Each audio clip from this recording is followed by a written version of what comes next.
We will create a new folder for your group. So I will create Neoma 10, 26, and R. I suggest you that you don't use the white spaces between the names. Sometimes, especially in the old versions, R had problems. So that's why I avoid using spaces between the words. I use the underlines, okay?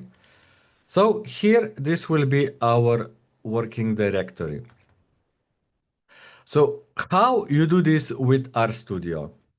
As I mentioned, it is a very good idea, practice, that you use the project.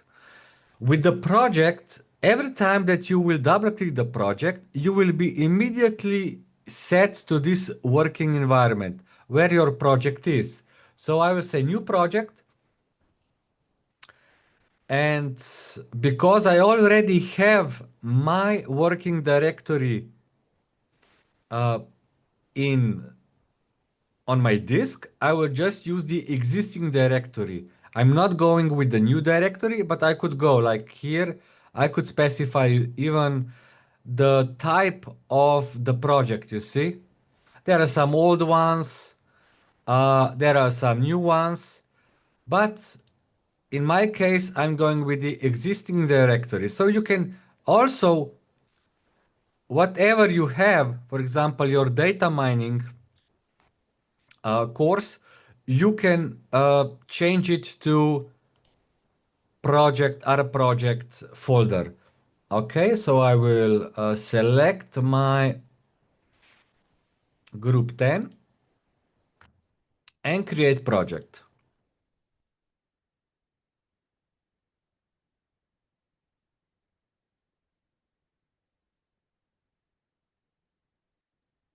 Okay, so you see that immediately I am thrown into my working directory, and here you will have whatever files you will copy, paste into this folder will be available in your project. So no more need for going under session, set working directory, and here. This is old school. I don't know why others are using this old school method. Going with the project is the right way. You cannot, so every time, if I close this, if I close, okay, so the sun is shining directly onto X. Okay, so you see, this is how my project looks like. Here I have a project file. And if I go here and double click on it, I will open RStudio in my project, in my folder. So no need to worry where you are. I definitely suggest you that you use projects. If you are using RStudio, in my case, in my course, we will try with positron, okay? Because I would really like you to, let's say, transfer you to more modern environment. Positron is the same as you would use the VS Code, except that in positron the R is already built in. The support for R is already built in. You can also use it for Python and other languages, but it is completely VS Code oriented. Okay, so you have already quite extensive ecosystem of extensions. I know that this will be maybe let's say a little shock for some of you to go from this, how would I say, old school environment. RStudio, okay, just RStudio is still very good environment. Okay, just I would like you to switch, like to go to more modern, because in RStudio, like in this environment, the support for AI is very limited. The support for AI is very limited. If you would like to use AI in a more modern way, then you have to switch to other environment. We will try, okay? We will try with Positron. If you will have too many doubts, troubles, we can always switch back to the RStudio. Also, you can decide to stay in RStudio and do the stuff that we will do in Positron. You can do in RStudio because they work. I mean, it doesn't really matter. Okay? I would like just you to uh to go with a more modern tool. So now I will close this from previous group. Okay. And I will open Positron. Okay.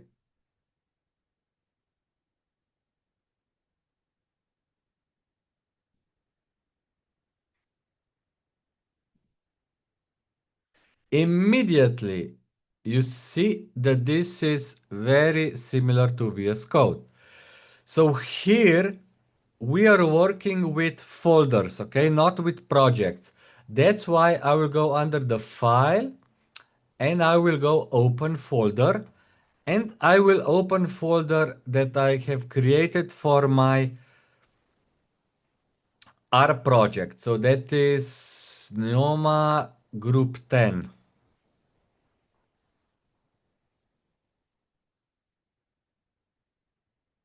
Okay, so now this is our environment. So now here you don't have any troubles finding where the files are, because with opening folder you implicitly specify that this is your now your working folder. Understand? Just like in VS Code, the same. You see that it is quite a familiar working space. So here you have a console, okay? Just like in RStudio. Here you will have variables, the values, okay? The history, help. Also,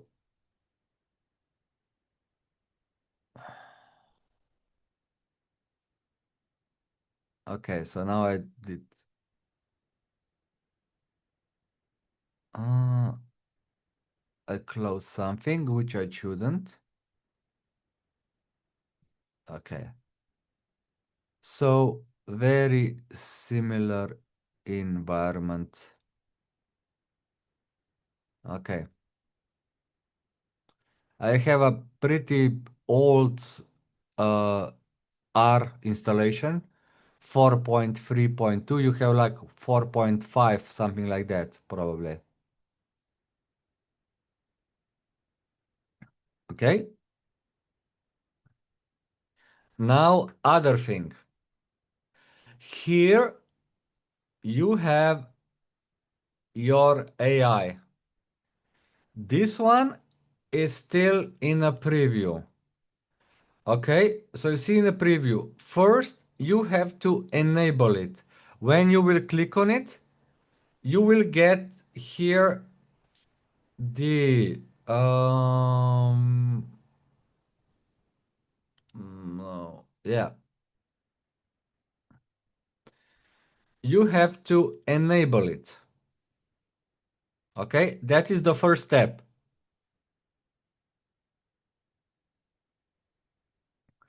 The second step is that you will have to connect with the AI provider.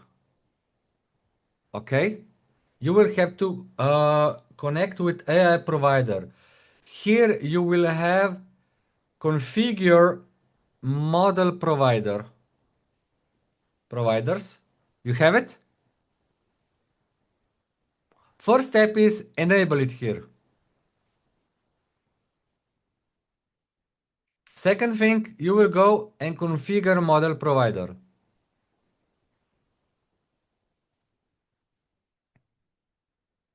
I did enable it, but configure. You don't have it. Um, let's see. And you will get to something like this. Then you will choose GitHub Copilot. And then this will force you, it will ask you for the code. Here you will have a code. And then you will just connect this to your GitHub Copilot. Tell me, is it going?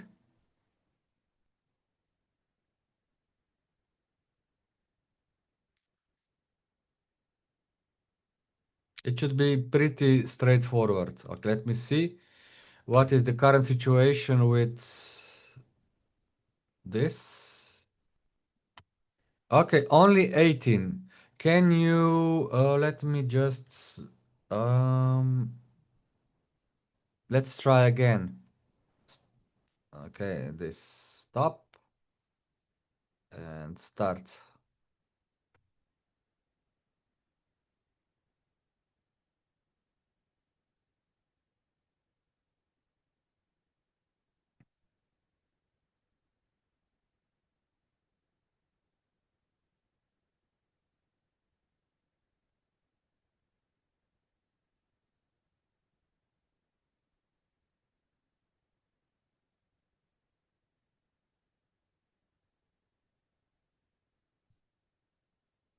Okay. Now I think that all of you registered for the class. Okay. Elise, we will look at the past. I was not able to make my attendance. Uh-huh, okay. Yeah, you are. Oh, okay. Okay. Thank You you. are. Elise, we will look at past. So for the Friday, you say? Yes, thank you. For the Friday. Okay, we will look at the Friday.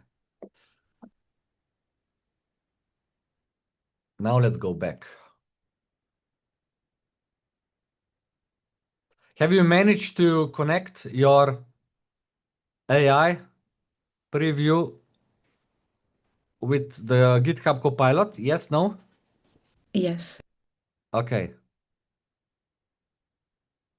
So this is the same as you would have it in VS Code. For example, you can, if I click new file, I will say R file, Control S. So I'm just, like saving it. First R script, okay? And I will say here, create data frame with 10 rows and 5 columns in R. Okay, let me see. I'm using here the GPT-5 mini. You can change the provider. Okay. So then I can run it in the console, like here, you see. Or I can click apply in editor and I can apply it into the editor. I can specify here in the active editor all new one, so new file. I'll say active. And that's it. So here I have it. Okay. I can always then just select and say Control Enter, and I get the data. Very simple. So, and also, for example, when you are having the data mining class, I don't know how advanced it is. I don't know if you are having any troubles with the data mining. You can always just, like select, uh, or put your cursor somewhere inside, right click, and here you have explain option. And just say explain, and the personal assistant will give you back the answer. It's still a little bit slow, I must say. That is a little bit slow. Maybe if I would go with some other model, I don't know, maybe with the Flash from Gemini. Okay, it's a preview.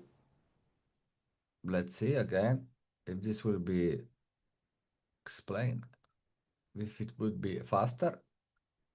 Ah, it's not supported. Okay. So let's stay with 5 mini. We will not complicate. Okay, so that's it. So how are we actually here calling commands? You can see here we have manage.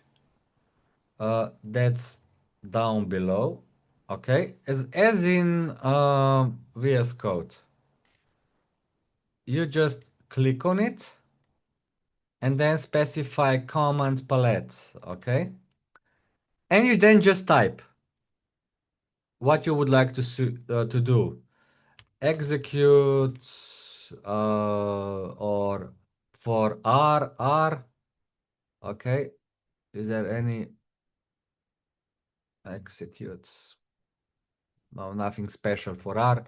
You're already familiar with the all the all the environmental uh, commands. Control Enter, Alt Enter. You know the difference? Control Enter, Alt Enter. So if I say Control Enter, I execute current row and I go to the next one. With Alt Enter, I execute current one and I stay in that row, in that line, okay? I'm not going into the next one. That is the difference between Control Enter, Alt Enter. Is this clear? Okay. So R scripts. Now, today is a special day because we will work with something very, very advanced, but very easy. We will work with Quarto. I know that in all classes until now, you worked in R scripts and in console. Is that true? You worked in R scripts, and they are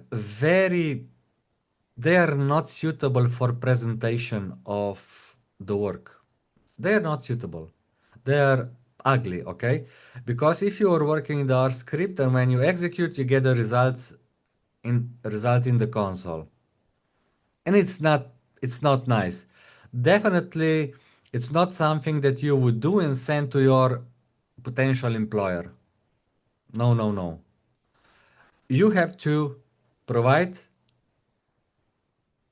the stakeholders with a nice report where you can specify also the code that you used and the result of the code, just like in Jupyter Notebook, with the difference that this has nice output and many outputs. You will see that. So I will copy the file that I sent to you,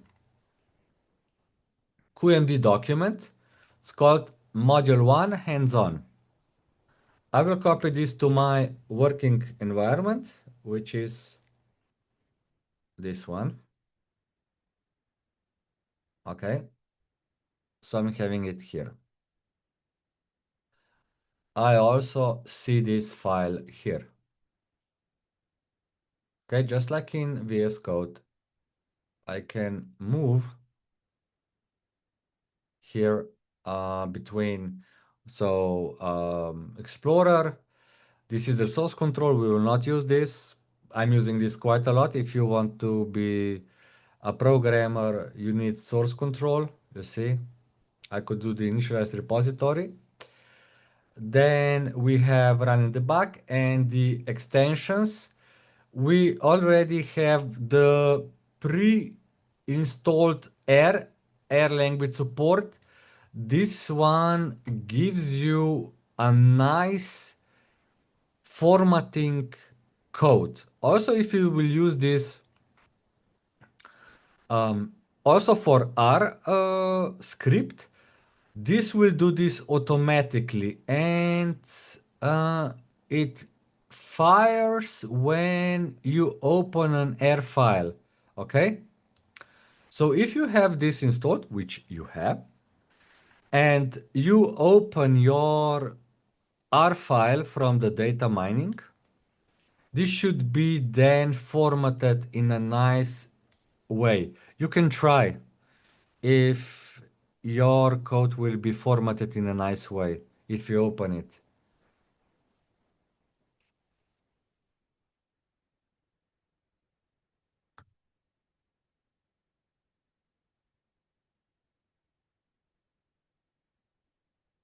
Is it? Is it formatted?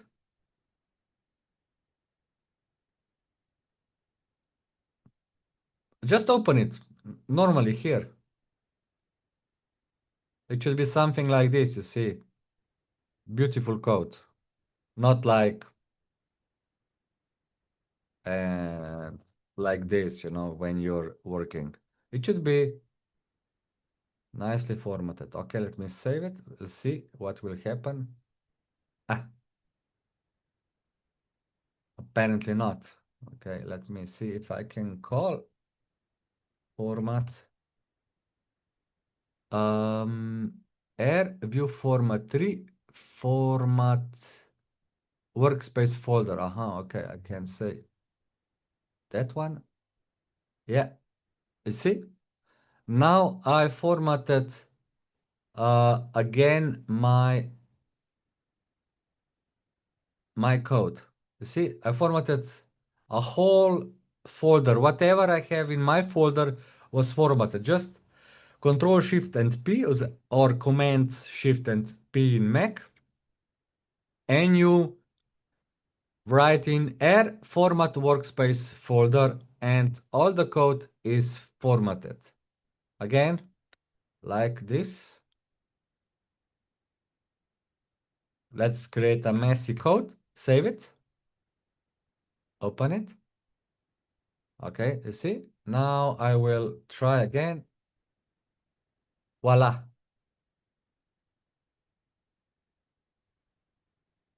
Is it formatted now that you applied R format?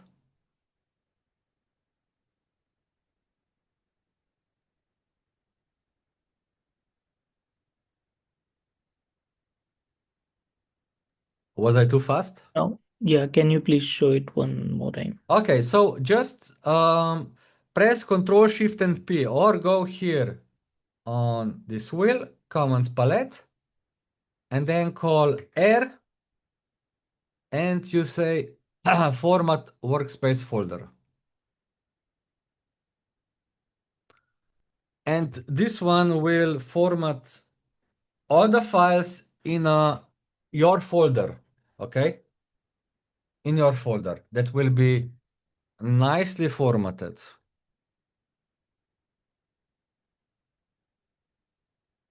Again, look. I'll say it. Okay, open it. You see it's still messy.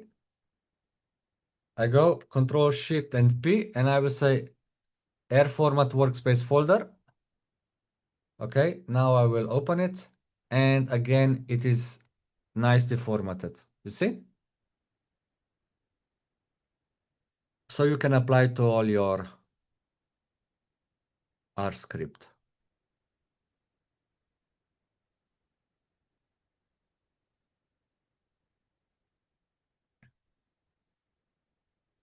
Okay. Can I continue?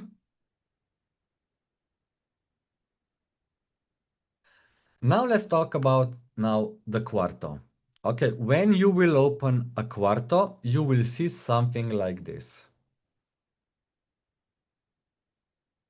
Don't be scared. This is very simple to understand. So the first thing you see here in this part, you have two options. The first one is the source. We are currently default. Okay. And then you also have a visual. When you open the visual, you will actually open, let's say, a mini word. Okay. You open mini word.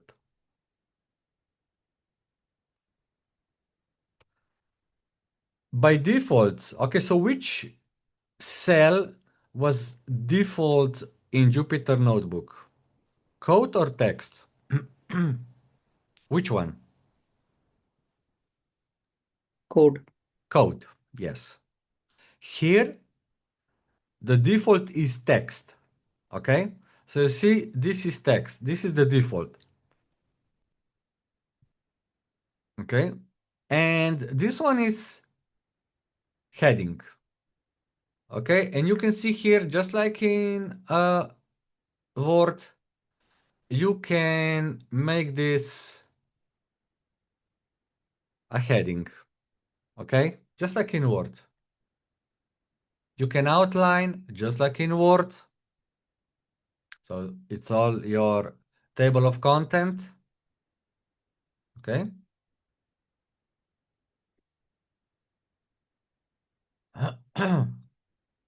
Then you can do the bullet lists like this one.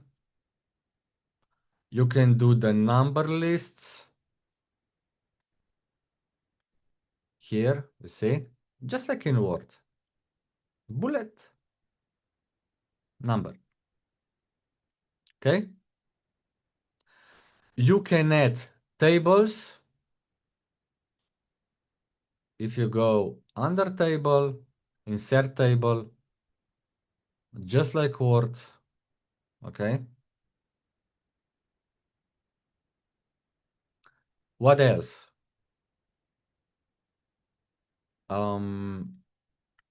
You can insert image, okay? URL or file.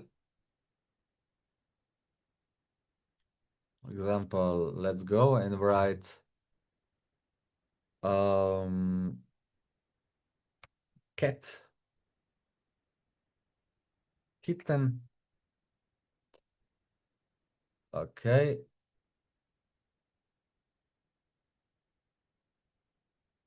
Copy link address, image address, and go to Quarto, and so then you can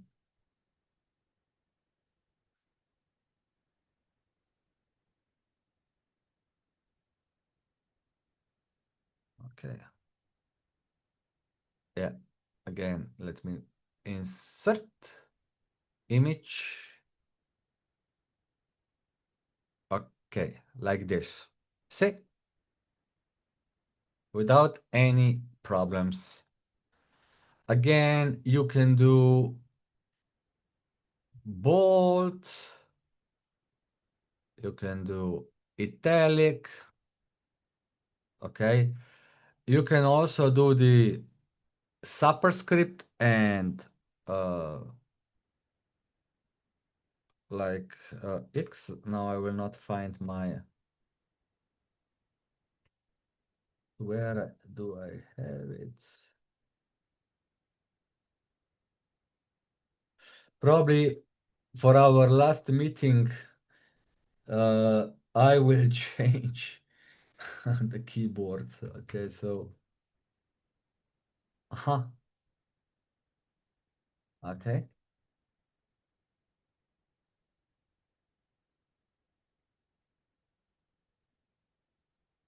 You see?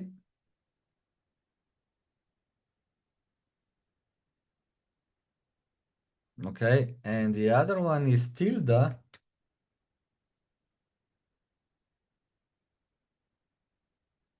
where is my tilde?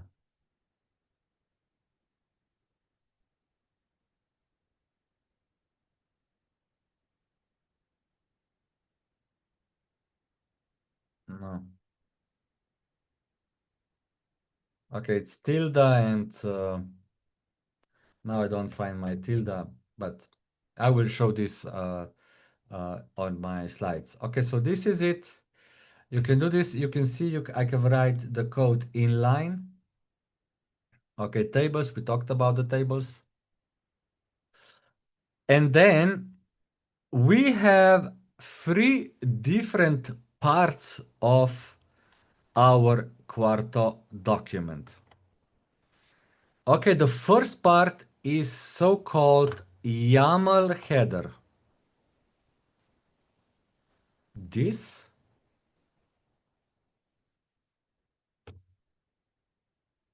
is YAML.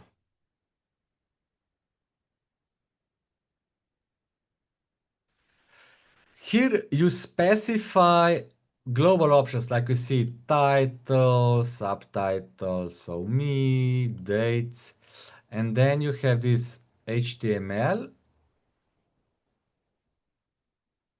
settings. Then you have the execute settings. There are also other settings, but these are the most important one. Okay, so execute settings and the HTML settings or the format settings. We can have here also some other formats for the output. I will show this to you, okay?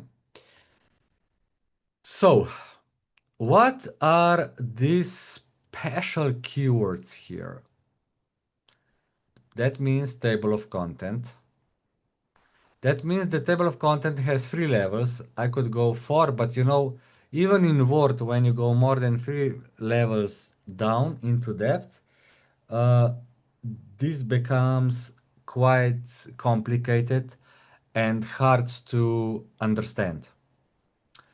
Then the location, left, so that means it will be on the left side. Not by default, it would be on the right side of the document. Okay, so these are code oriented, so you can actually fold code. I will also show this to you. Then this one is very important. I will explain you what that means. And this one is pretty much self-explanatory. For the execution, we have echo. That means that the code is displaying, okay? We have warning true and message true. It's best that we do some what if scenarios and you will see what that means. So how you actually render this. Okay, so the process of transforming what you see now, which is a source, into something like HTML or PDF is with rendering. So if I press Ctrl Shift and P and say render, and you will find the command Quarto render document. Okay. So, and then you specify, okay, where should I go into the HTML? Yes, I would, because here it's HTML. Or I could go in Word, or I could go into the PDF. we will go first with the HTML. So just click on the HTML, and here in the console, you will see how this, okay, yeah, in the terminal actually. You see how our document is being created, okay? So now, okay, the output. Now if I go to here, you see I have my HTML created in my folder. If I double click it, I have it. Okay. The table of content is here.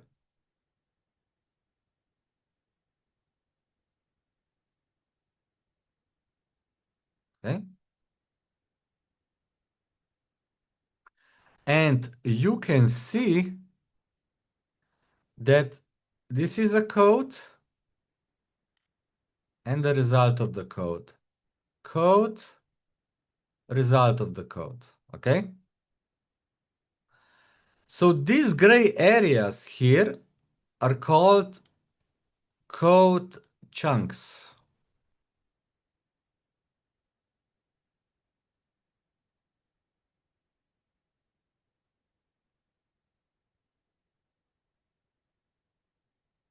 Okay. These are the code chunks. Is everything clear until now?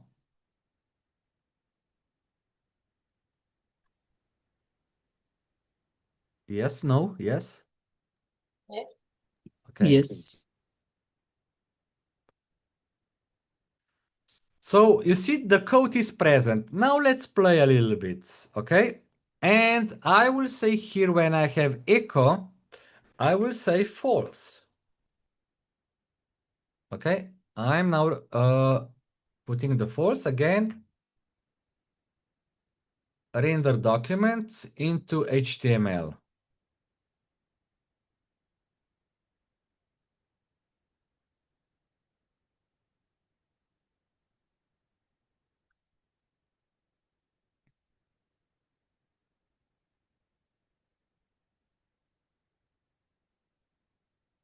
Okay. If I now open my file, no more code. See? No, it's still. What? Okay. No. It's correct. Only the result. Okay. Only the result.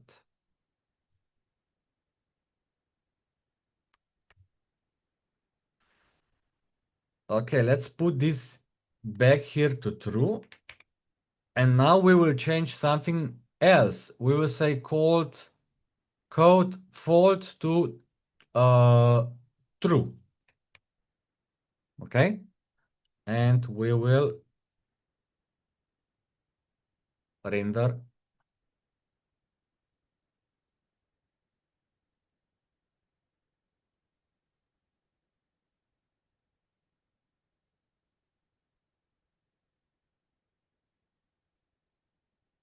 Then, if I'm going here, open it.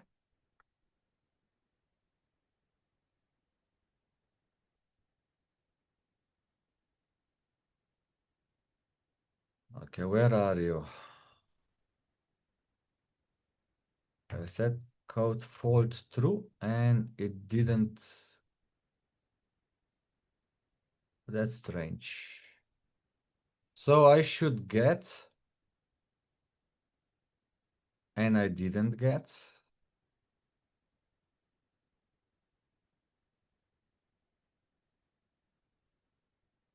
Okay, let me just check. Did I save it? Control S. Again, I put render on save.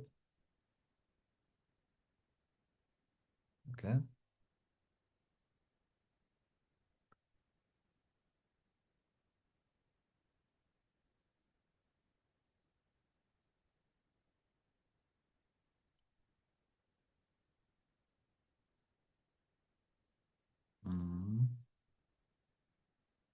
wait so that the process finishes. Okay, still working. Okay, now it is.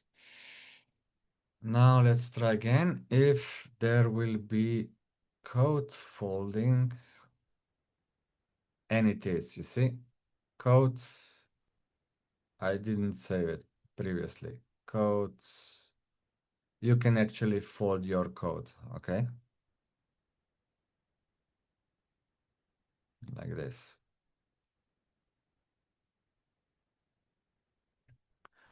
Okay, another thing which is now very important is this one.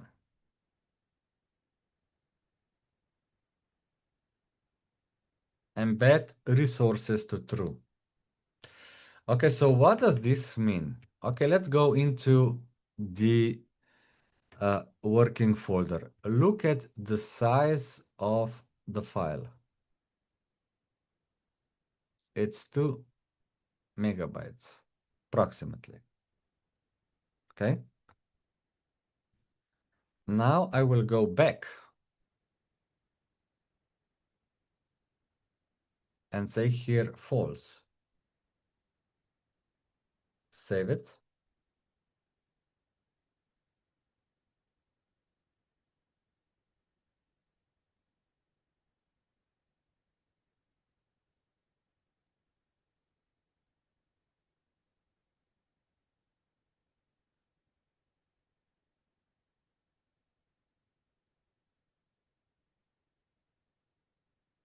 Okay. Now look here. The size of the file is only 241 kilobytes. And now you're asking, okay, how is this possible? Where did all other megabytes go? They are here.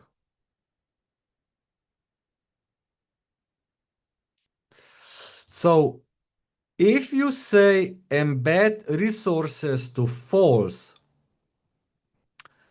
only the essential parts will be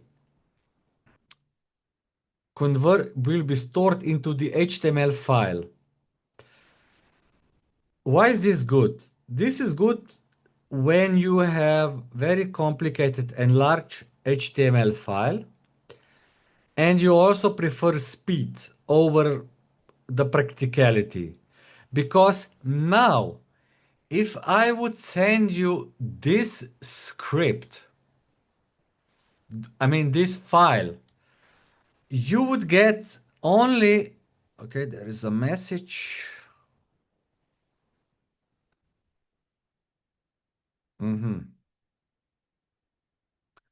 Okay, you would only get like a raw structure, not a nice rich HTML file. Okay? Not nice rich HTML file, just a raw one. That is very important when you will create your end project, your CAP project. You will definitely need, because you will be able to upload only one file, that everything will be stored in a file. So in that case, it is of most importance that you specify embed resources to true. Okay? To true.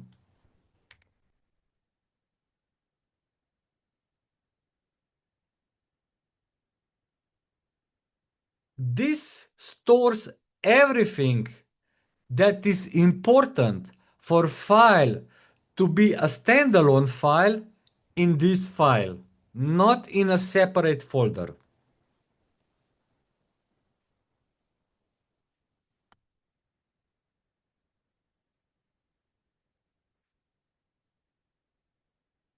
Okay, let's wait that this one finishes.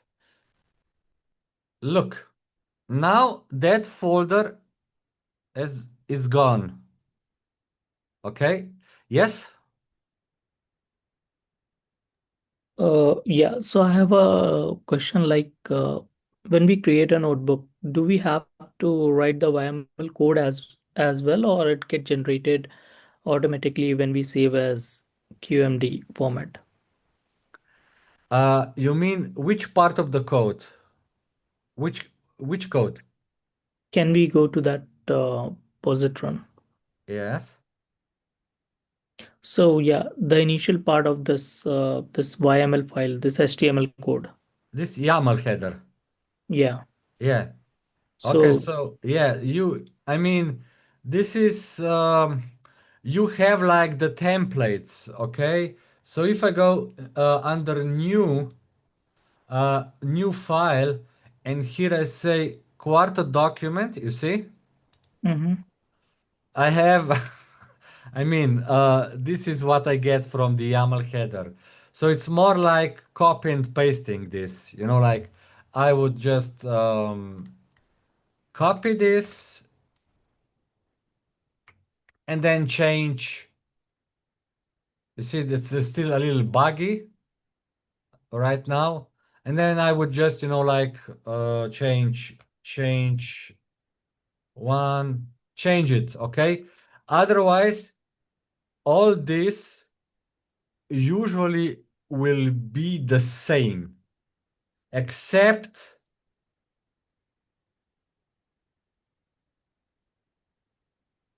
I prefer this to be false. That means, for example, when you are loading, okay, so we can try this and you will see. Okay. I will now add a code chunk. See, insert code here. And okay, yeah, because by default it tries to give me a Python code. I will just save this as the quarto second quarto. Okay, and I don't want this. I will just say this is R. If I say library tidyverse, okay, and now I will render this.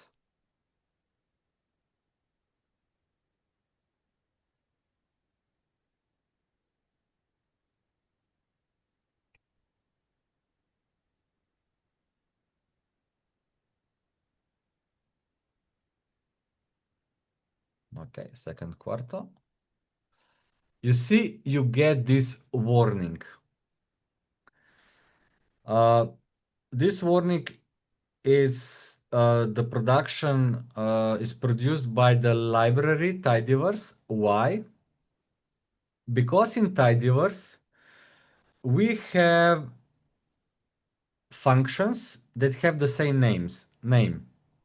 So for example, you can see that you have a filter function from dplyr and you have a filter function from stats. This stats. This is actually from system library. Also, you have the same name from leg from dplyr and leg from stats. Okay, so if you want to, I mean, of course, you have to take this into account when you are writing a code, but when you are producing the final document, you would want, in my opinion, try to make it nicer. So that's why you will specify the warning to false. Okay? And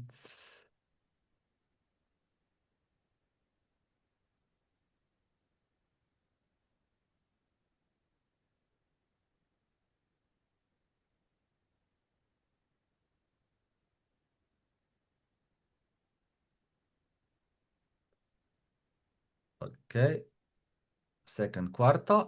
Now you see you don't have that warning anymore. Okay? So when you will produce your final code, please use warning false and message false, okay?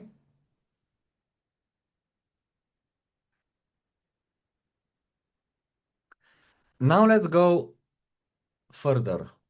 Okay, let's go to this document here.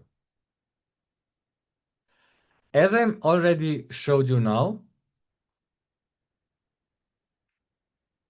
when you can add chunks, okay, code chunks, where you specify which language you will use.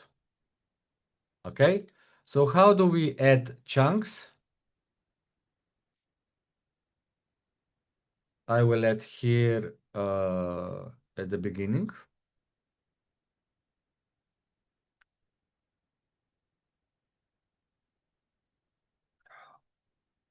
Our chunk, okay. And you have option here, insert chunk, and you can already see the shortcut, keys for the chunk, Control, Shift, and I.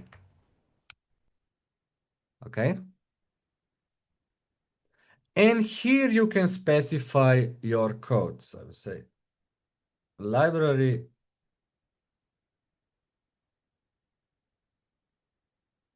tidyverse. Okay.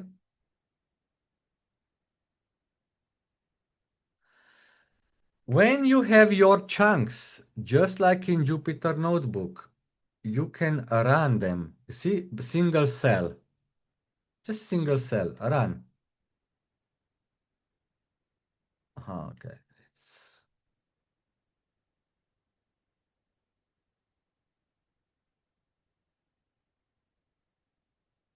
Okay, run them. Very simple. I will put this here now to warning to false. Okay. Control S, and now I will again run it.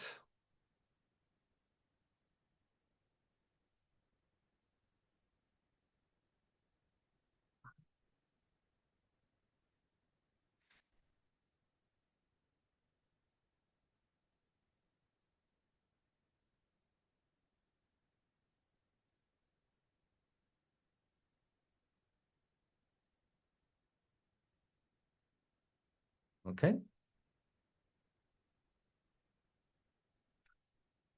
Voila, here is our chunk. Okay.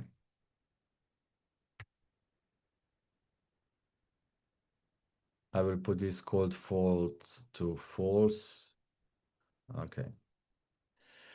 So if I go down,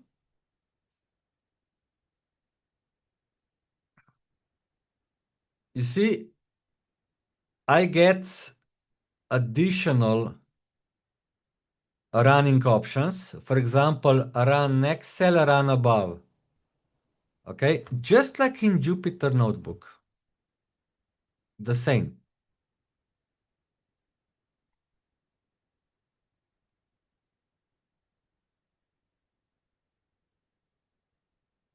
Is this clear? Okay.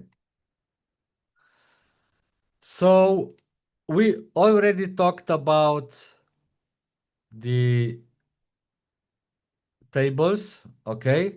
You can see how tables are actually created manually. So see, this was before the visual option was available. This was the only way to create a table in a markdown document with pipes. This was really, really problematic, okay? Really problematic to do. That's why we all copied and pasted into our markdown documents. Then you will find something very special. If I go to our document, you can see that here I have special like this is like a warning, you know, exclamation mark in triangle. This color, that means this is a warning. So how do I create this? Uh, Below you have different ones. You see note, tip, warning, and important. Okay. Uh, the easiest way it is with the help of a visual editor. And I will go here to and write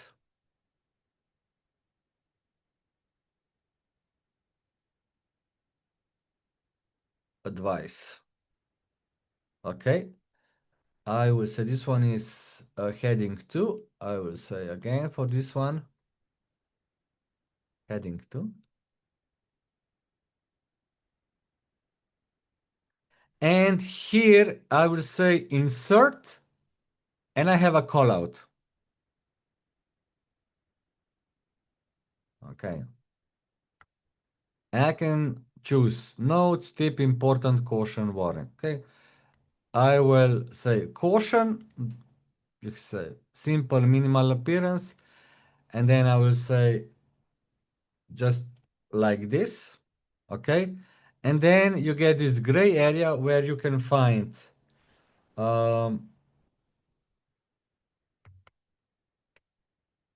gluten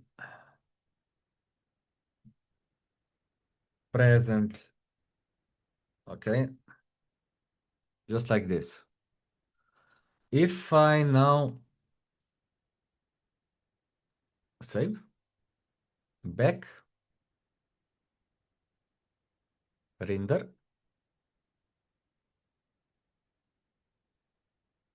So see how this is actually done in source if you want to do it like this.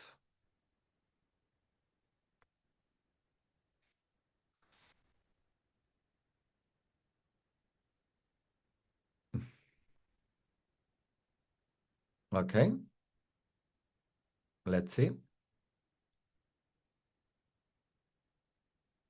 Voila. So now this callout is being rendered, which is a nice added value. Would you agree?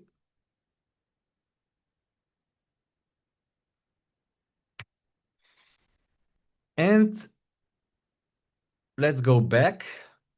Okay. We can also add, I will add them here under visuals. So for say the tab sets, okay?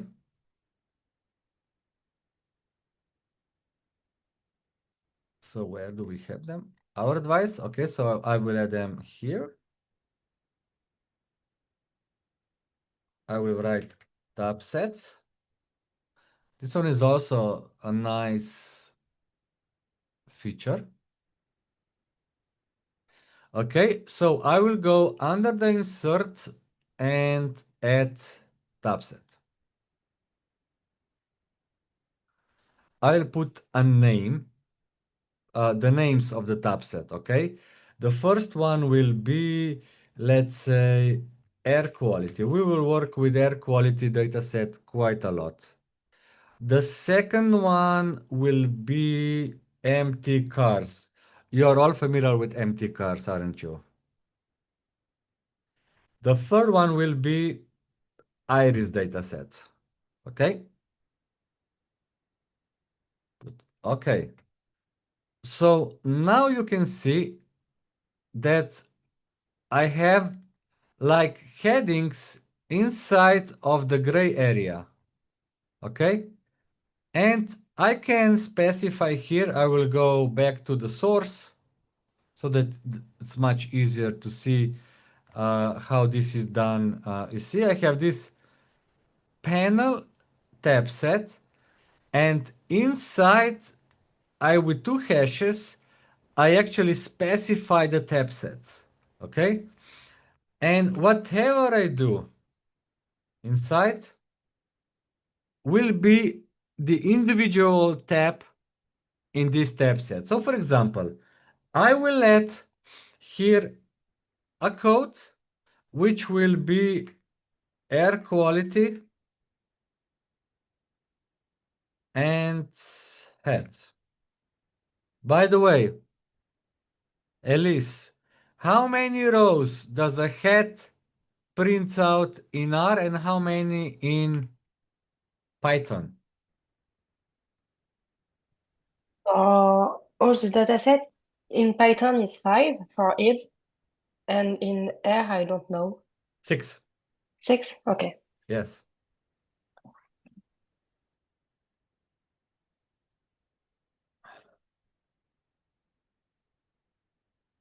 And another thing, you see that I'm using a special pipe. You are not used to this pipe. You are probably used to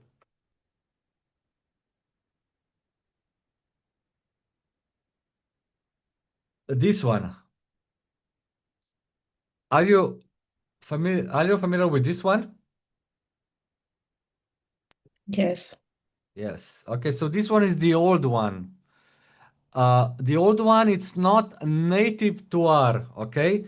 So don't use this old one. Go with the new one. This is like, because this one has so much more functionality. This one is the new one. And if you are using this in RStudio, okay, so now let me just open the RStudio. Again, you will see I will double click on the R project and the RStudio will appear. If you want to change the old one that you're using to the native one, go under Tools, Global Options, under Code, you have, okay, so where is my annotate here? This.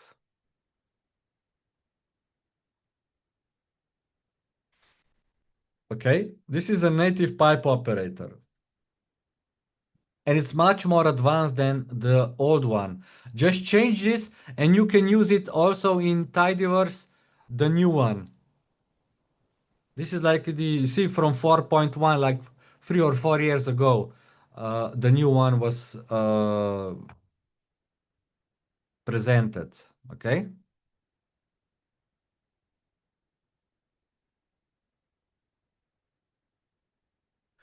So I'm here showing first 6 rows of the R. Let me save it. Render it.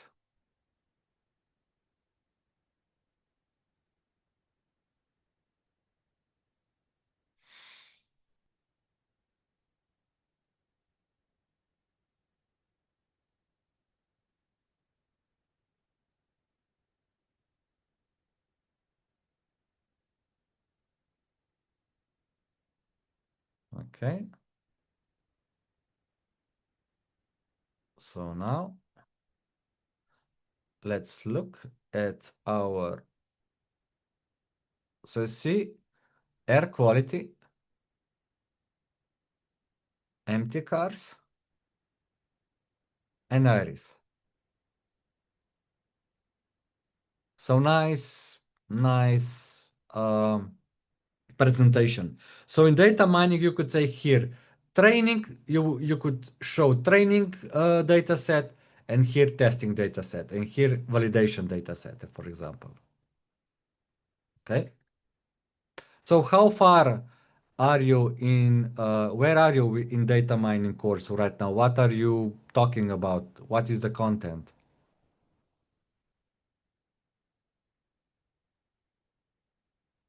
Furia, will you tell me? Yes, we were on multivariate analysis. Yeah. And today morning, we studied the PCA analysis. PCA, Yes, principal component analysis. yes. So we Yeah, did that for today. dimensions Yes, reduction. Okay. exactly. Yes. Yeah. Yeah, these are not really a data mining algorithm. This is more like data preparation for data mining. Because you know, for example, if you have many variables, you would like to create just a few of them, few components that you would put them into the model at the end. Okay, so now we looked at the top sets. Okay, so now let's add another top set. Okay, I will do this programmatically. I will set Neoma, add um, our coding, and I will ask him add leaflet with pop-up of Neoma in Neoma in Rowan in R. Okay.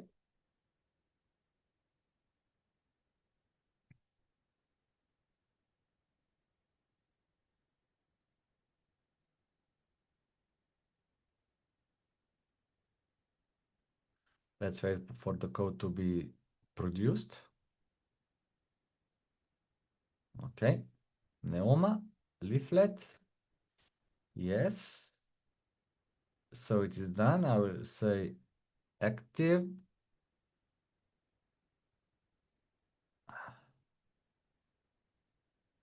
Okay. Now it's inserted. Okay.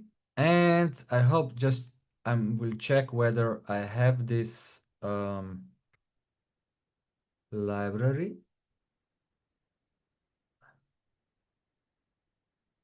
Uh, no package. Okay, let me just console.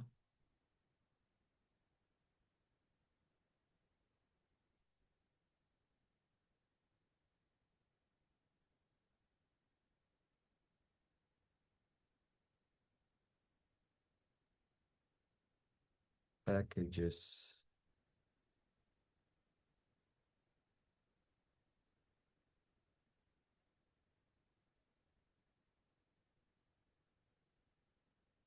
Yes. Okay.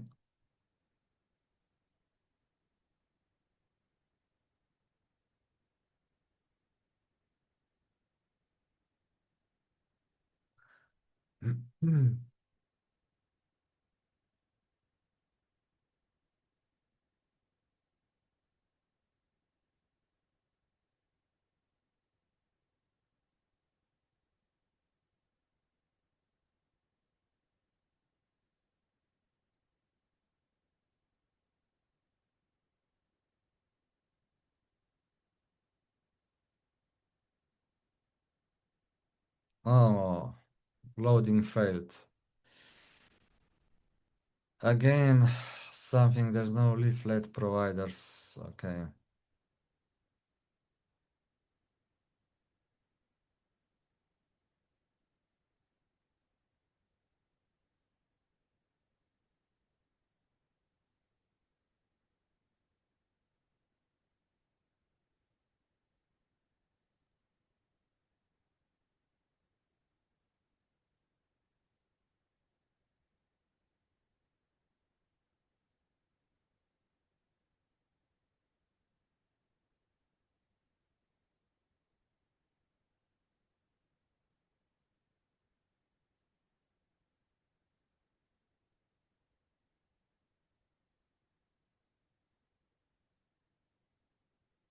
I have a bad feeling that this will not work. So leaflet is free library. Error, loading failed. Yeah. Removing and restoring. Okay, so there should be. Okay, let me just try and see what will happen.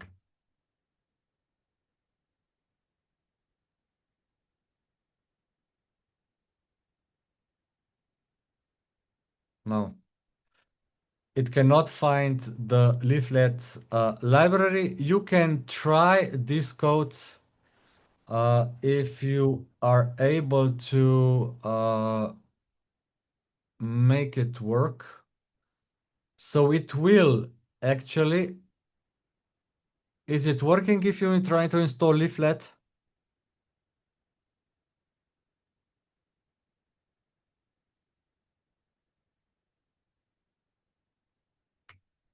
Yes or no?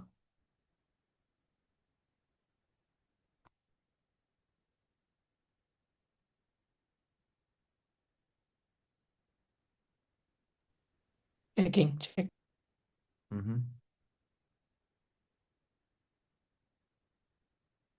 Then you just insert this part of the code.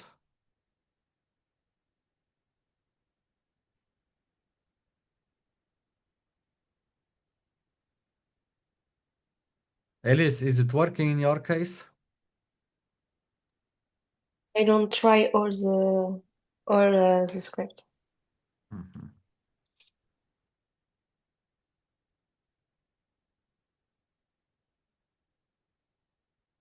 I don't know, I have problems on this computer from the beginning when I first installed my first R regarding the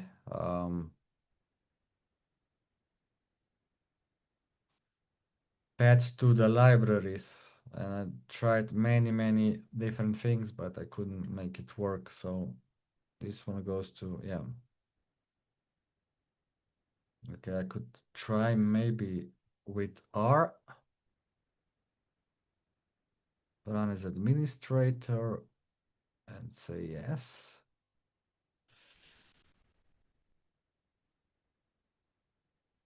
Uh-huh.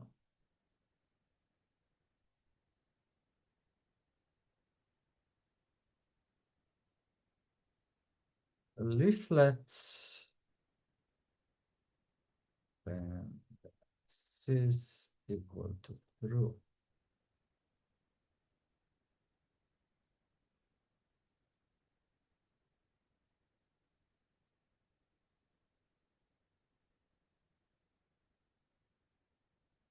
Okay.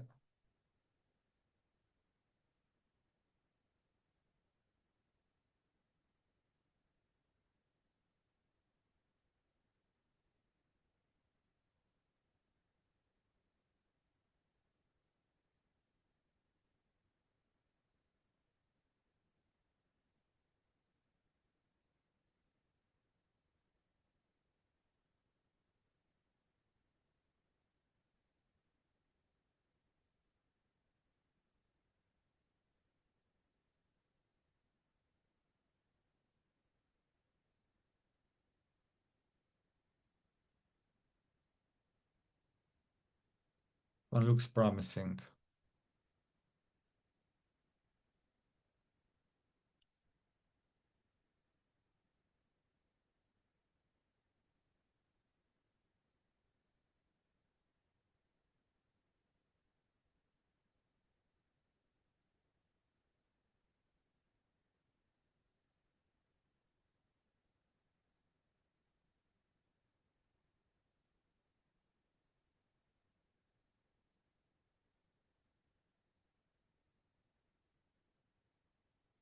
Okay, still working on it.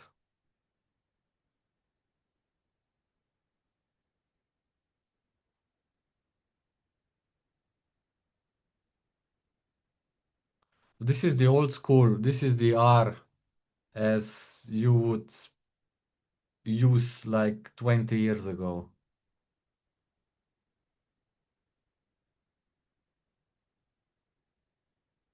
Okay. Binary.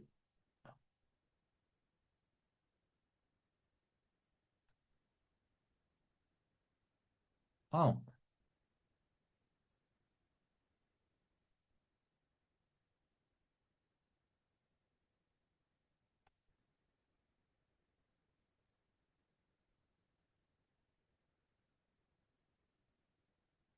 Okay, let me see.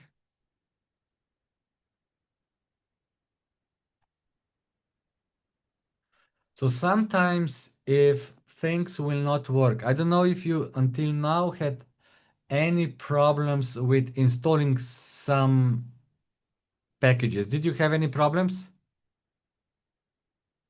No, okay, it worked. So sometimes, okay, no zero, warning problem. Okay, let me just see. Library leaflet. Ah,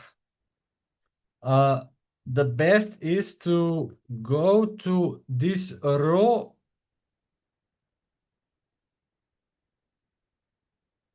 Ah, you see, now it is.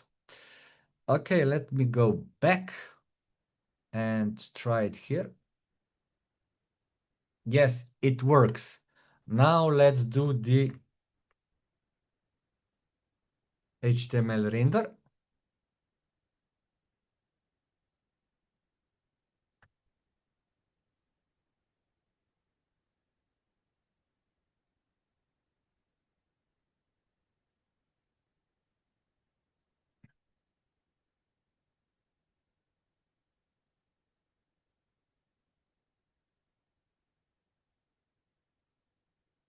Okay, and let's look at what we have just done. Okay.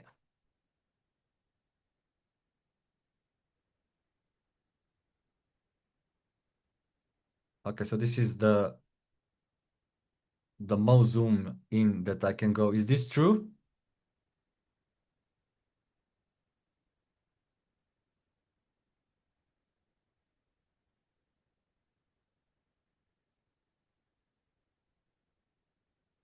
Is this Rouen? Yeah, it is.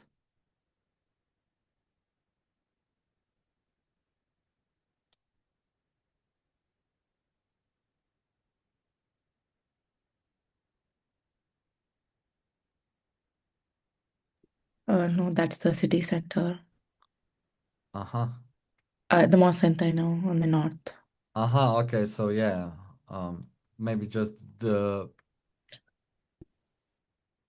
coordinates are, this is probably wrong, okay?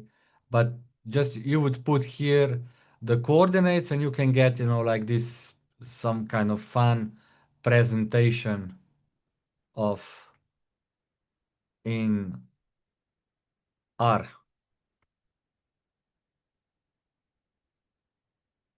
Okay. And before we go and have a break, another thing that I would like to, which is very important. For example, let's say that I have here a code chunk, okay? And I will add something like this, okay? Syntax error. Now let's render it.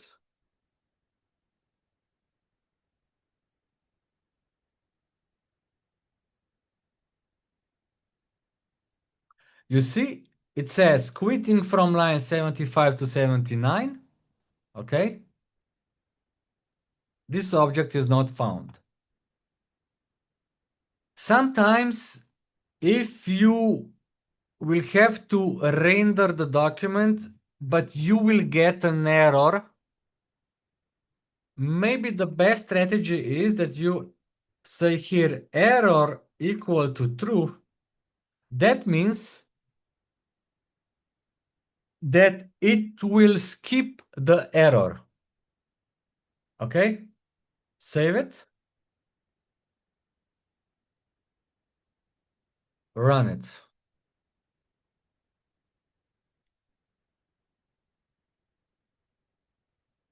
Okay, now it's rendering.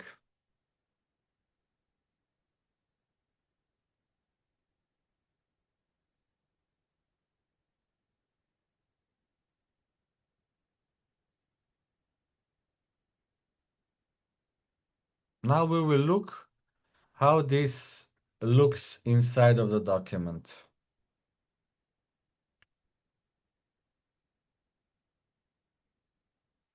So if I go down,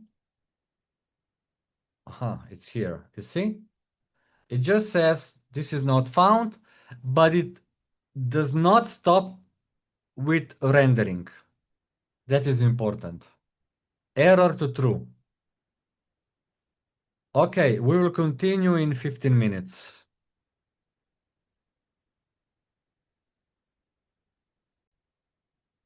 So we just change here to the PDF and then set Quarto document to, no, I wanted to, yeah, to render to PDF, format PDF. I don't know what's the difference. I mean, it's only the provider. Okay, so my PDF is now being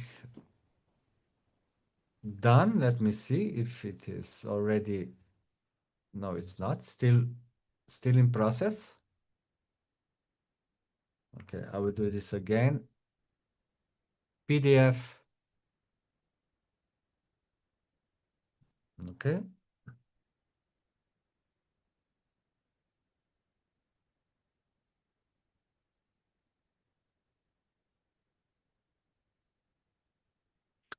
Sometimes you will have to install some of the extensions and maybe it running. Okay, so it's still running.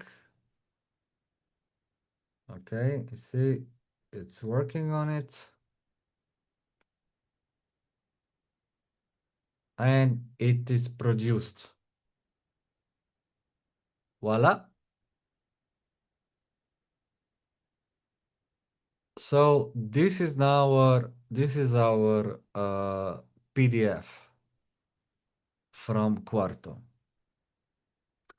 I missed something like this for Jupyter Notebook in Google Colab. So you have the VS Code extensions that will do something like this, but Google Colab at the moment isn't having something similar. Okay, so you see how beautiful this is?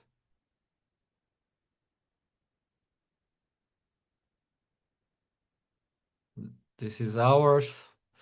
Now look, you see, because the tab sets, they are now converted to different chapters, you see? Air quality, empty cars, and the iris. Something like this is still, like occurring, but, like this should be here a word wrap into next line. You have some of the extensions, packages that deal with this, but it isn't any like a bulletproof solution for this. And last but not least, you can render this to Word file. Word. Okay? Now we will create a Word file out of this.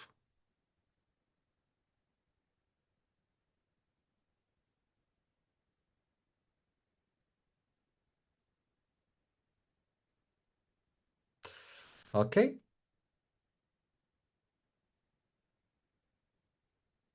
And we have it here.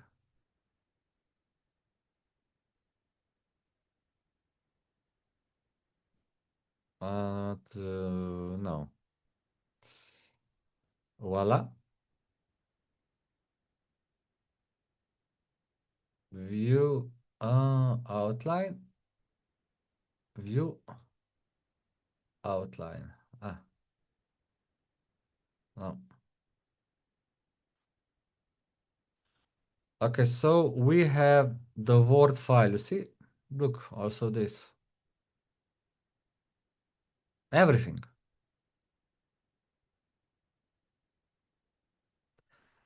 And not only this, we still have something very great. For example, this will now not be the best presentation, but just to show it with how easy it is to switch between different outputs. I will say here, instead of what I have, I will say reveal JS. This is the way how you can produce the slides. Okay, with reveal JS. I mean, this is not the best presentation here, but just that you will see. I will now render this. And you see it says reveal JS. Okay, I will say reveal JS.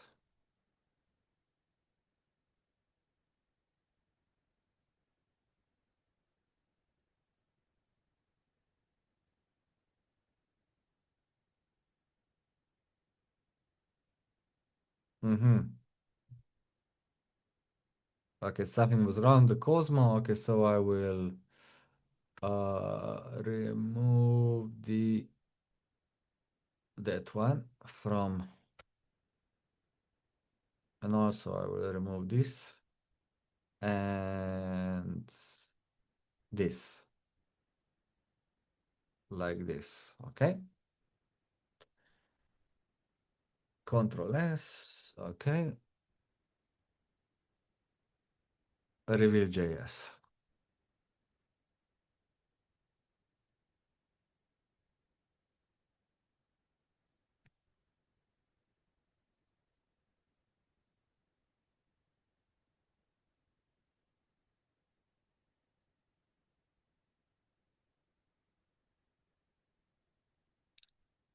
Okay. Now let's look what are created.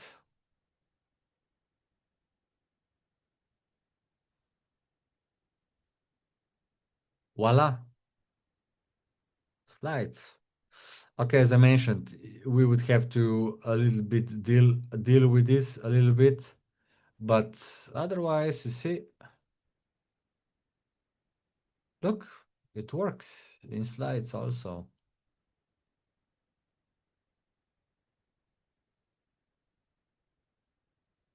And not only this, here we have the tools for speaker. Like this, you see, you can see current, upcoming, the time. Okay.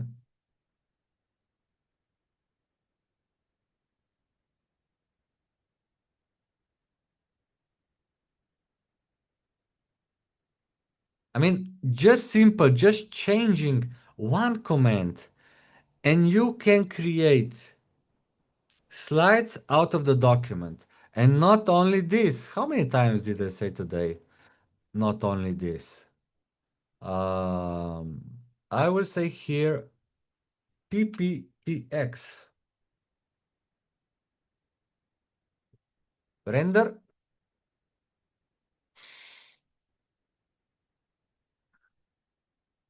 So we are now creating the real PowerPoint.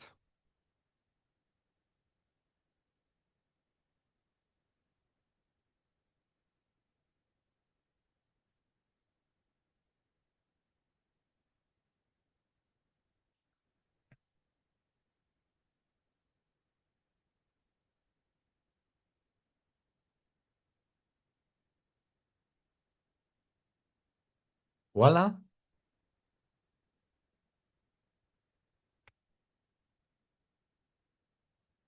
PowerPoint.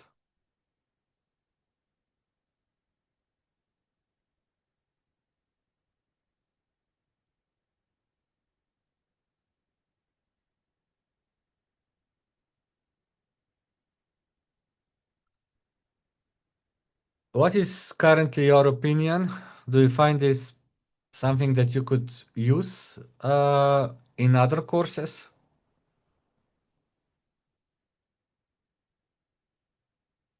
And for, Maybe sorry?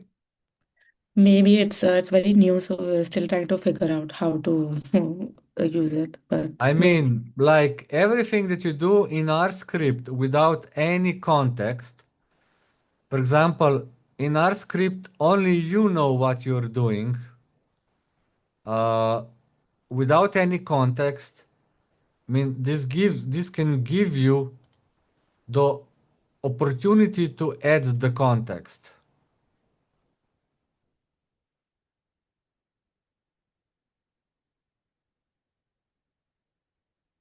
Okay. Now, something that is very important, and I will demonstrate this on where we have our data sets. I will now remove this hat and only have air quality. Okay. And now I will render this. Not into, no, no, no, no, no, no, no, no. It's PowerPoint. I'll go back to the HTML. Okay.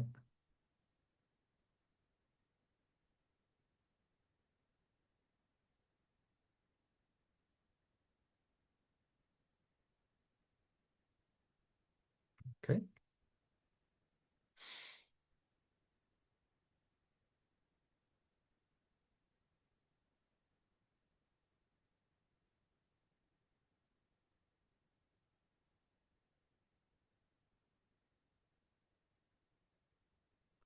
Now let's look at our HTML and I will ask you a question. Okay. Do you find anything not that okay?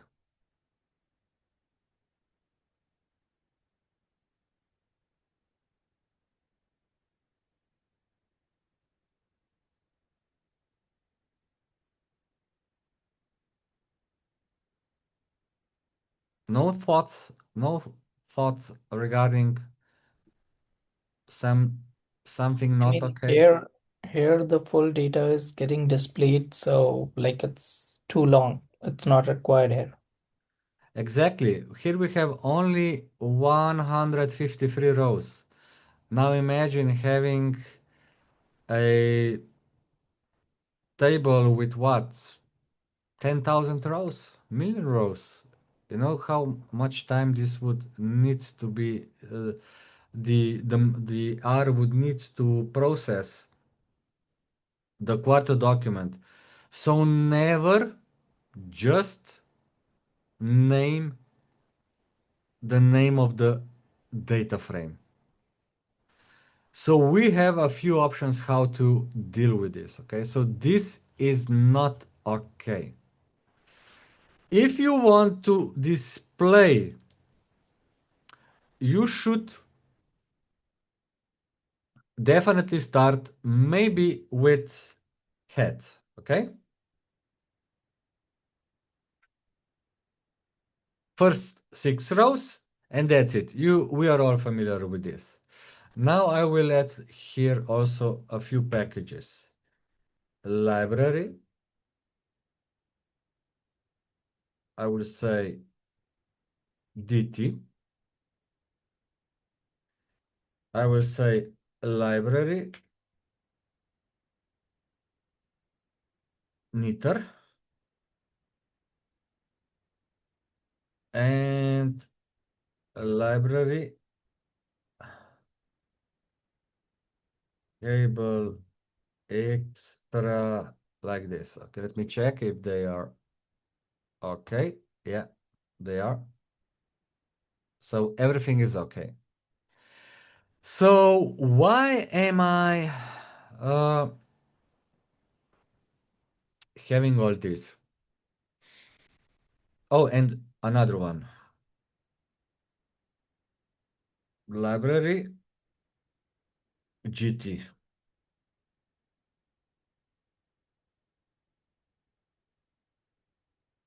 Okay. So let's look at the empty cars. Instead of going with head, I will run the data table from the data table package. Okay, now look at this syntax. This is a little bit different what you are used to. This syntax, why? Because sometimes, as we already mentioned, you will have the same name for different functions. And in this way, you say, take the data table function from the DT package. So it's a package and two columns, and then the function.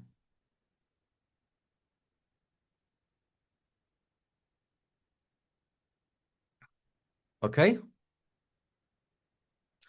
So in that case, you are pretty much sure that this data table will be taken out from the DT package.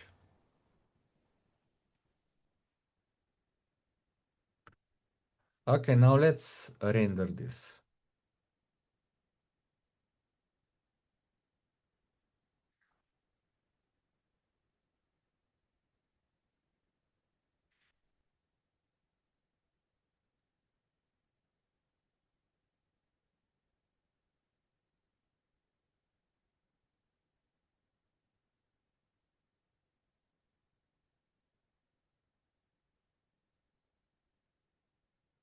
And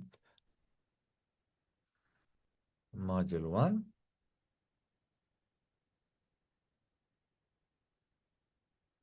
Okay, so you see, I get more interactive options here, like to specify how many rows will I show.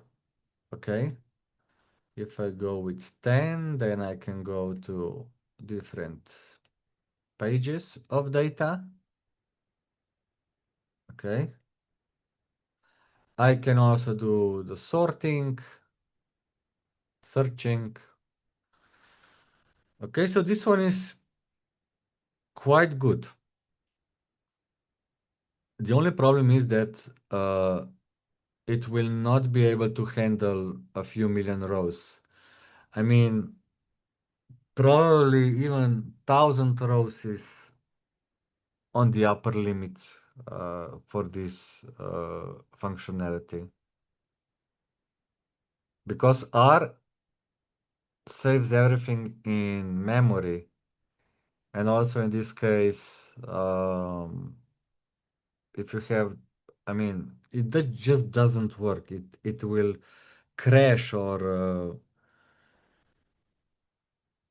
maybe 1,000, 2,000 rows. This is definitely the upper limit of this function. So this is it. This is probably the best way how you can display data. Then you have another thing. For example, if I say here air quality stable, uh, let me just see if this will work.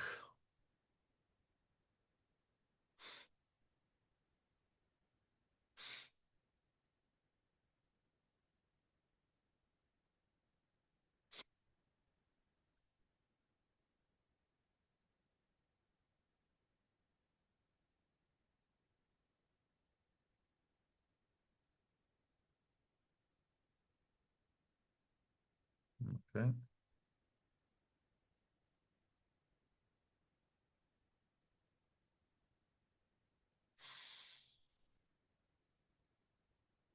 This is stable.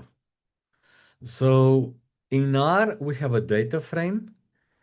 And if we say that table is data frame dedicated for data science, because it will display only first 10 rows.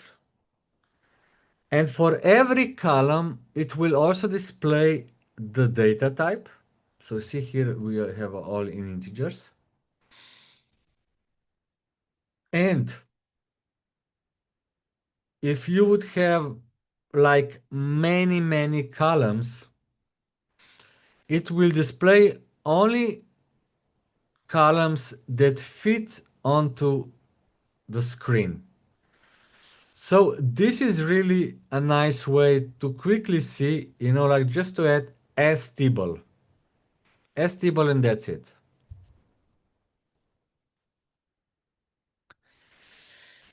Then the next presentation that is nice, okay, I will work on this one, is the GT. Just GT, okay, I will remove this part and run it.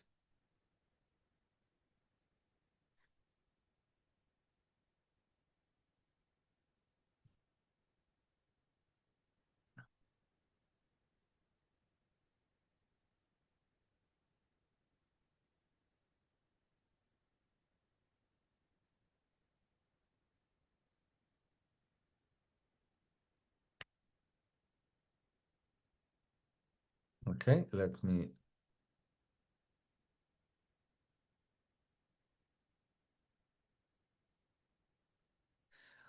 So which one? This one, you see? Again, it is a nice representation of data. Now let's go to another one, which is nice. Let's go back to empty cars.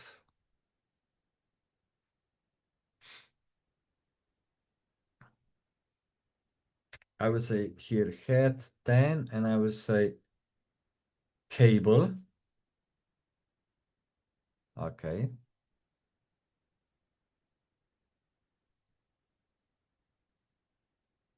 Then to HTML.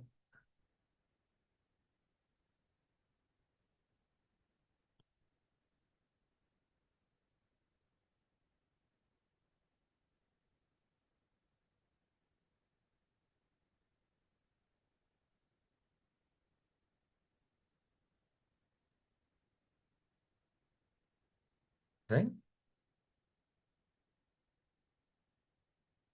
Now let's look at our data presentation.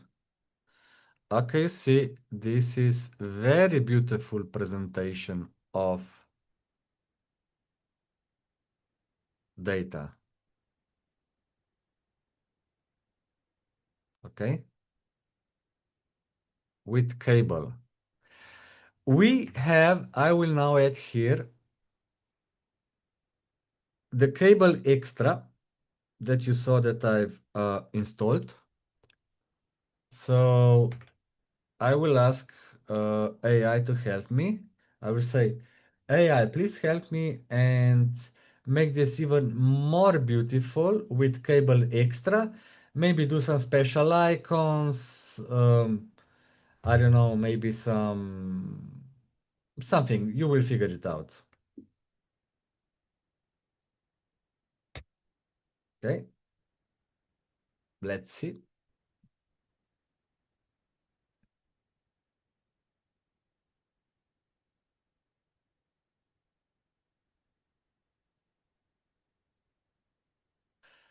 AI works on R much, it doesn't work on R as good as on Python.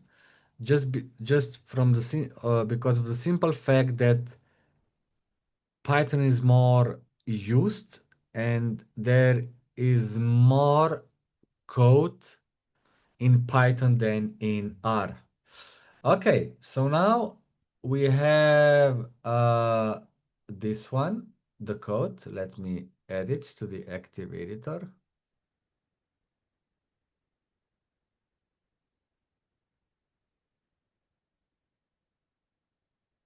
Okay, so where it is now?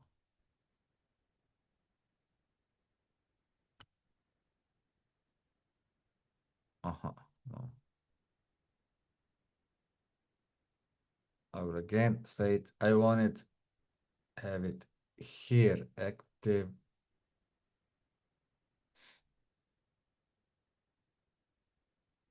And it just goes past. Okay, let me.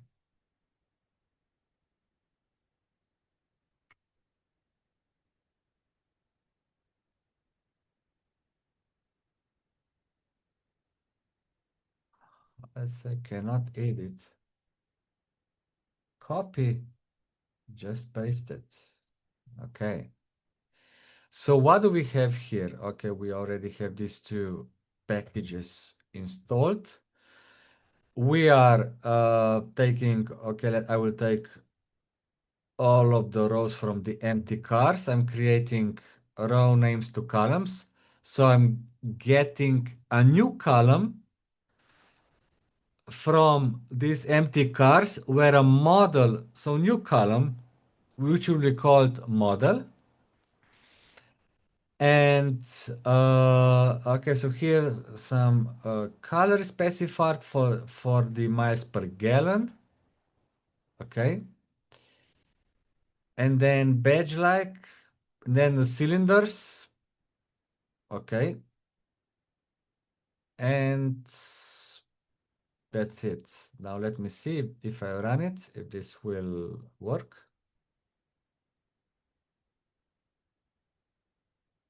Yeah, now let's do the save it and do the render.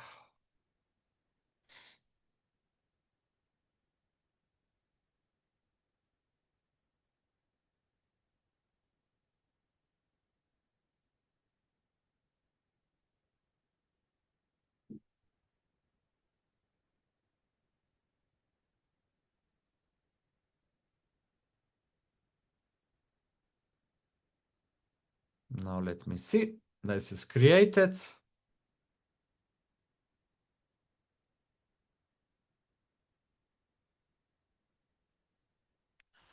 And look at the empty cars, which are, why are they not?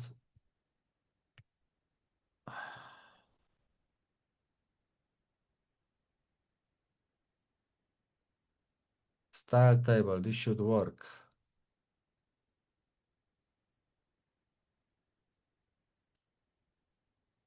Oh yeah, they are under iris. Oh.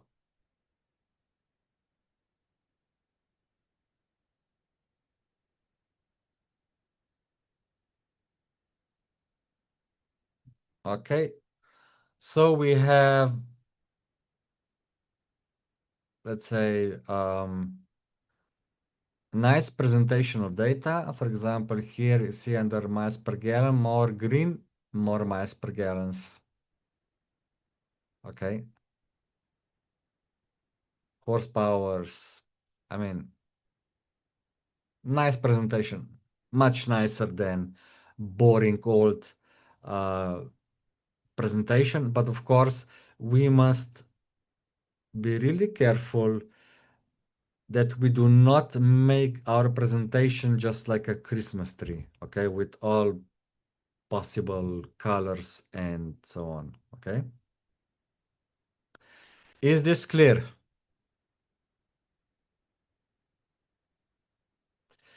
You have also something that is not available to be done through the visual editor, but it is done in source coding. Okay, let me find the source. No, here, slides.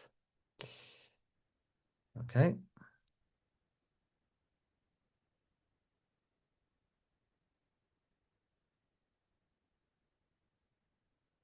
Mm, we this one.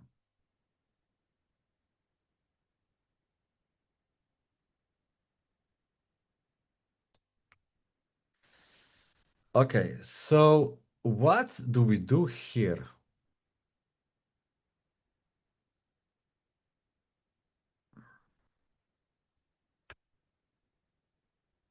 I will make one new section called three columns.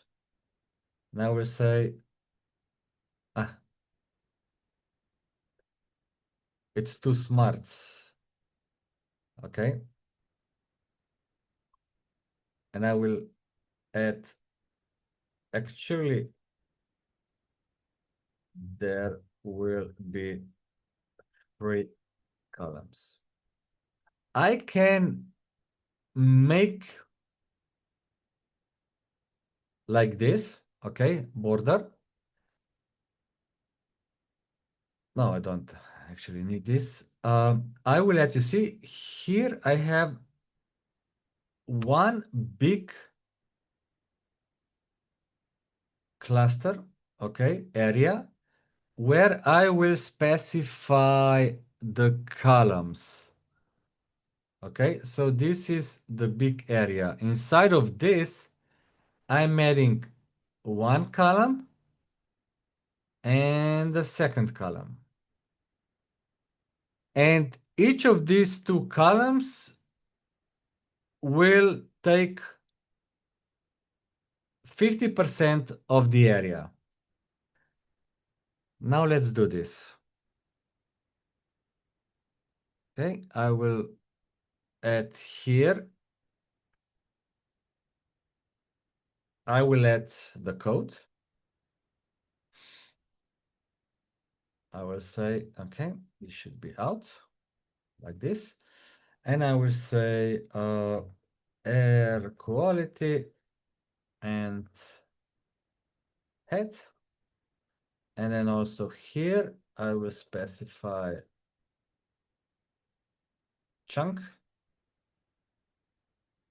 And I will say empty cars.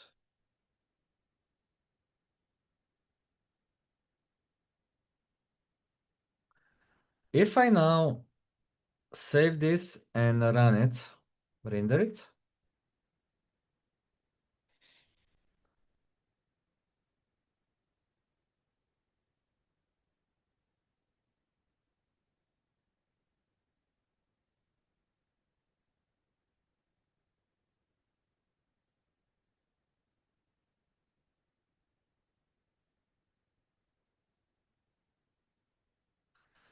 okay.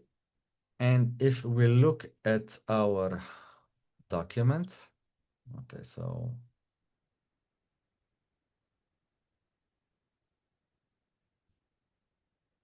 module 1, you see I'm getting 2 columns, but I'm missing something, okay? I don't find it so attractive. I could add additional column here,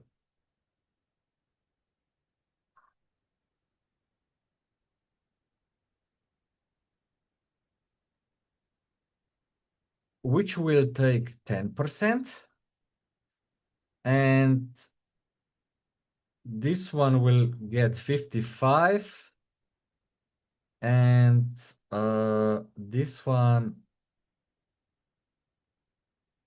45. Okay, now let's render this.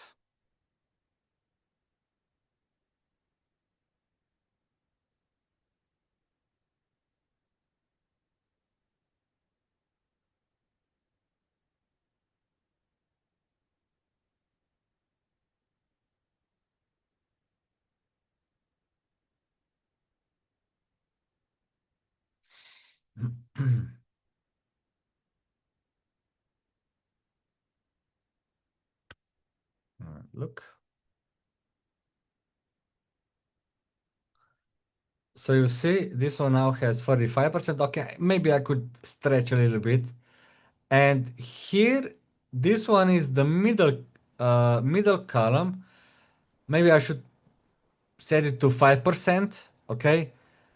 So that the columns actually, in this case, these 2 tables are not touching each other, okay?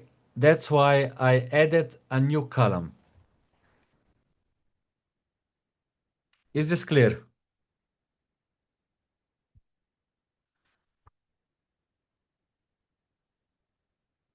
Okay. So this is mostly it. You can also publish, Quarto publish. Okay, Quarto publish. No, it's not here. So if I open, okay, I will now go to the RStudio so that I will show it how you can do this here. And I will take model hands-on QMD file.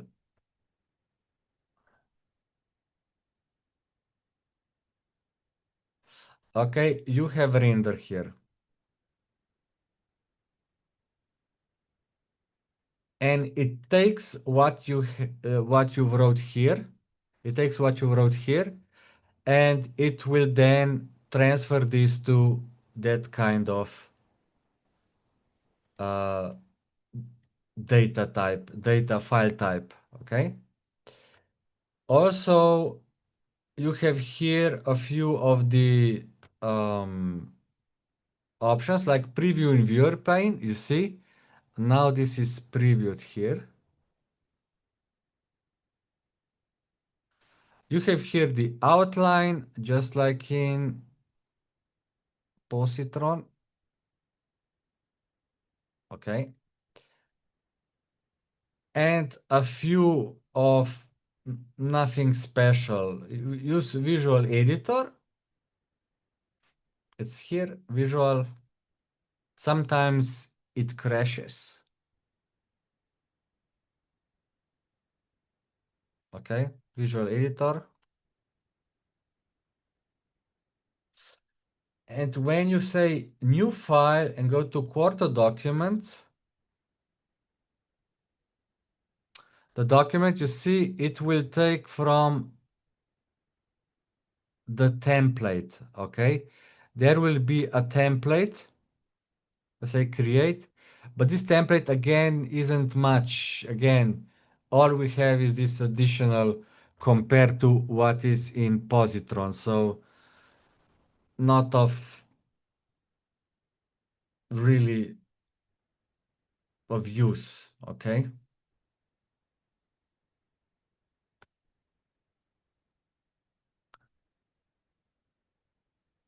So when we talked about Reveal.js, we said that is for creating slides. You will see that probably you already know this. If you want to create AI, if you want to use AI for creating slides, usually you will stumble upon some limitations. Usually you get like 10 slides because you expect the slides to be PowerPoint slides. But because you know that AI talks best with code, you can use Reveal.js to make superb slides. Now let's do this demonstration. I will go to Gemini.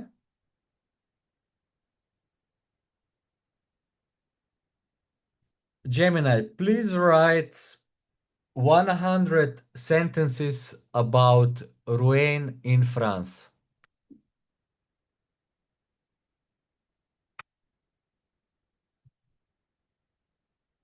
Okay.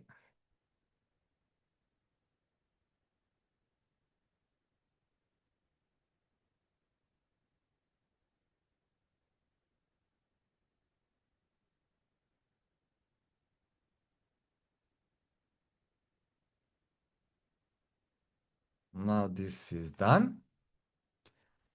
Okay. I will copy this.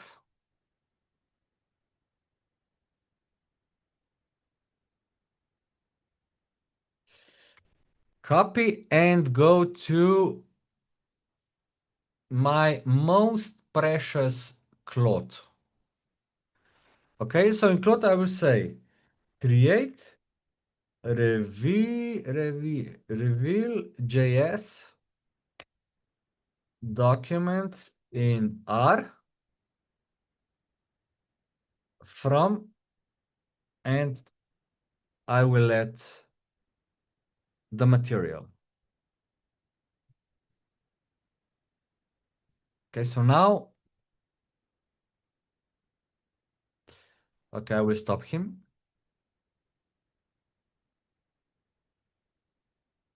And do some. Make sure you use nice transitions.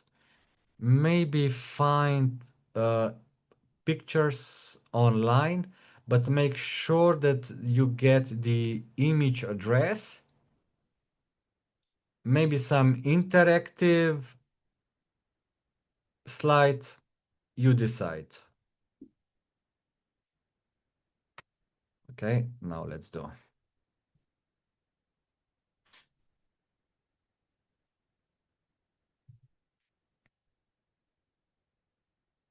Okay.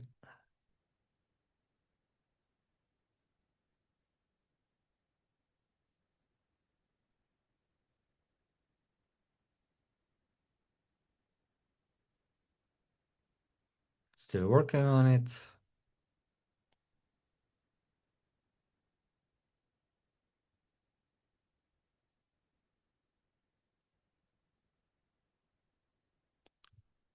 The files are ready.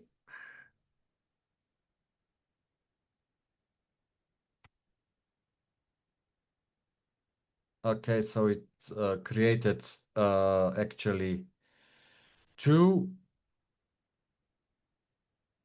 files, one with the code. Okay, I will just use this in R Studio.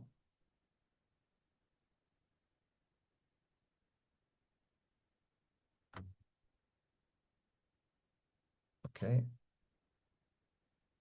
Now let me go and produce new file, Quarta document, and I will put it here.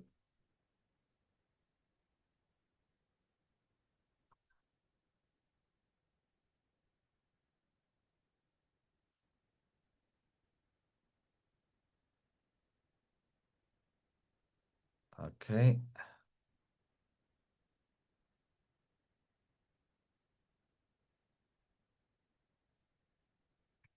And let's see.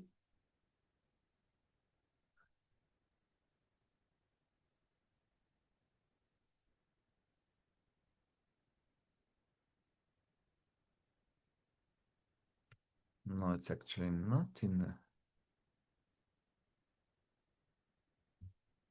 Reveal.js presentation. Yeah. Okay.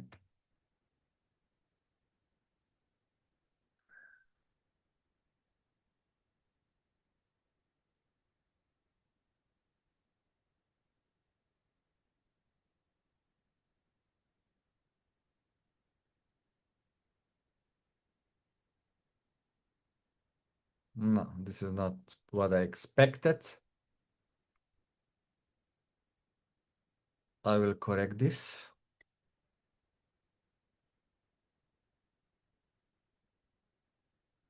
Reveal options.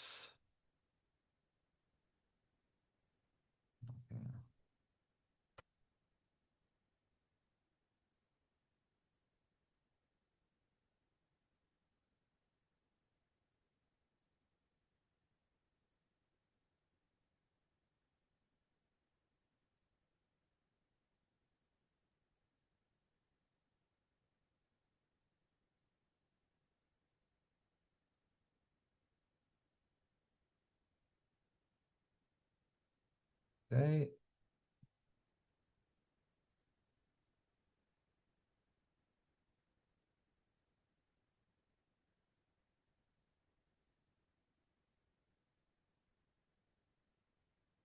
Control S.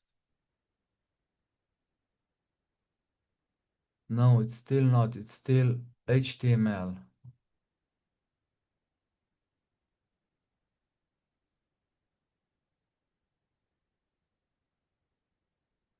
Okay, I will say here format.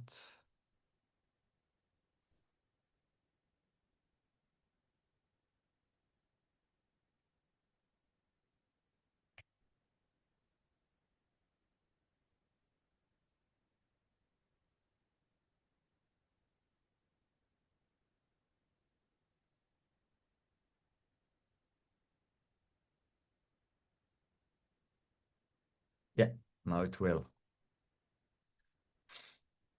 But I think that the pictures will not work.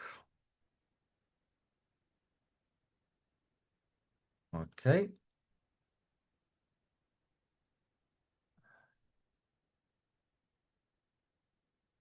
Voila. The city of 100 spires, exploring known history capital, invalidate. Okay.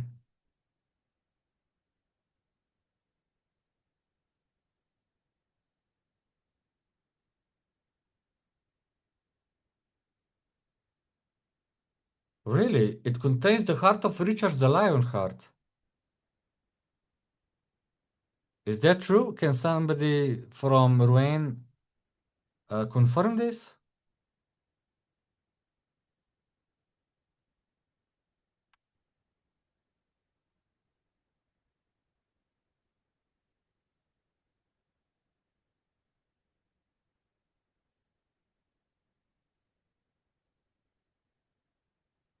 True. True? Yes.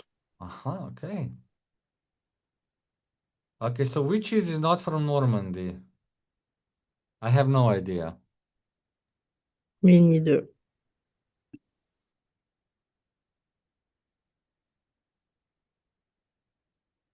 Maybe the camembert is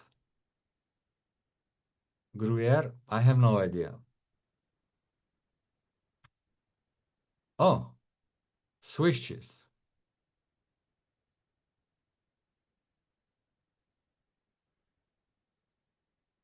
Mm-hmm.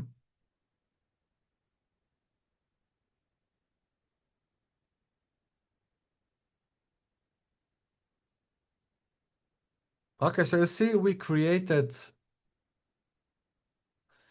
a nice presentation without relying to the AI to create the PowerPoint slides. We just created this with Reveal.js with the code. Okay. So with this, I would conclude today's session.